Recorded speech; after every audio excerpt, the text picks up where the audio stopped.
मंडी जिला के लोगों को भी ये विश्वास दिलाना चाहता हूँ कि हालांकि चुनावों में जिस तरीके का हमें यहाँ से समर्थन पार्टी के नुमाइंदों को मिलना चाहिए था उसमें कमी रही है, इसमें कोई दो राय नहीं है। लोकतंत्र जो है वो सर्वोप्रिय है, उसका मैंडेट हमको मानना हमारा दायित्व है। मगर जहाँ तक हमारी सरकार की बात है, कांग्रेस पार्टी की बात है, हम मंडी जिला के विकास में कोई कमी नहीं आने देंगे। और मेरे स्वर्गीय राजा वीर भद्र सिंह जी हमेशा जो है ग्रामीण क्षेत्रों का एक्सटेंसिव दौरा समय समय के ऊपर करते थे और जो वहाँ की वास्तविक परिस्थितियाँ हैं उससे जागरूक होते थे। इसलिए केवल मंडी में बैठकर हम मंडी के और क्षेत्रों की समस्याओं को नहीं जान सकते हैं। हम वैसे भी दौरा करते हैं, मगर अब इस नए दायित्व में ये हमारी मॉरल रिस्पॉन्सिबिलिटी है कि हम हर इलाके का दौरा करें, वहाँ की जो मूलभूत सुविधाएं हैं उसको पूरा करें। जो डिपॉजिट वर्क्स में हमारे कार्य चल रहे हैं, कई बिल्डिंग्स के हैं, कई सड़कों के हैं, समय रहते हुए वो पूरा हो, उसका काम पूरा हो। मुख्यमंत्री जी ने विधानसभा में भी इस बात को कहा है कि हमारा ऐसा कोई विचार किसी भी विश्वविद्यालय को बंद करने का नहीं है। और ये पहले भी वैसे जब रूसा के बाद ख़त्म हुआ तो क्लस्टर यूनिवर्सिटीज़ हमारे समय में शुरू हुई, वो तो बाद में उसको अपग्रेड करके जो है एक विश्वविद्यालय का दर्जा दिया गया। ये अच्छी बात है। मंडी में जो है वो आपका यहाँ पे सरदार पटेल यूनिवर्सिटी बनी है, उसका रखरखाव, उसकी क्वालिटी एजुकेशन इम्पार्ट करे, ये हमारा दायित्व है। मगर उसमें अगर इस तरीके की अगर कोई अनियमितताएं पाई जाती है या उस तरीके की कोई रिपोर्ट्स आ रही है तो ये भी सरकार की मॉरल रिस्पॉन्सिबिलिटी है कि उसके ऊपर इंक्वायरी हो।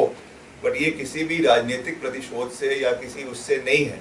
ये तो अगर प्रदेश के युवाओं के भविष्य के साथ कोई खिलवाड़ नहीं होना चाहिए, उस नज़रिए से ये बात कही गई है।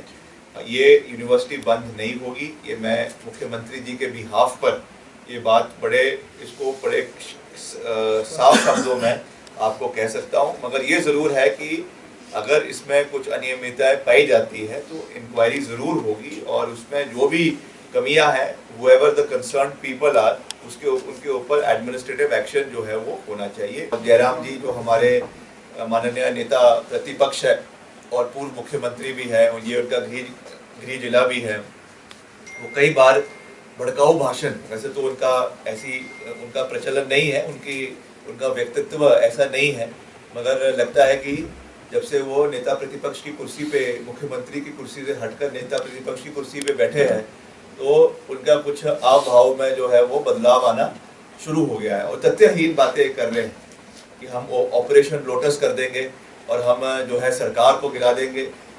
ये वो भूल गए हैं जब उनकी सरकार बनी थी तो कहते थे कि हम 25 साल तक हम जो है अब सरकार में रहने वाले हैं। तो ये लोकतंत्र है।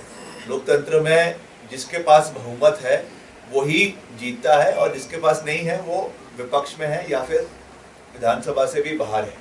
तो ये बात मैं इसलिए कह रहा हूँ क्योंकि बारी बारी इस तरीके का माहौल प्रदेश के अंदर बनाना, हर जगह जाकर कहना कि ये सरकार 1 महीने की है या 1 साल की है, ये उस व्यक्ति को शोभा नहीं देता जो 5 साल तक प्रदेश का मुख्य के रूप में प्रतिनिधित्व कर चुका है। He should be a responsible leader and behave like a responsible leader of the opposition और वो हमको सुझाव दे कि कैसे सरकार को आगे चलाना है। निंदा भी करे, निंदा हम भी करते थे, मगर तथ्यों के ऊपर निंदा करे। इस तरीके की बेबुनियादी बातें कर मैं समझता हूँ कि प्रदेश के लोगों का फायदा नहीं होने वाला है।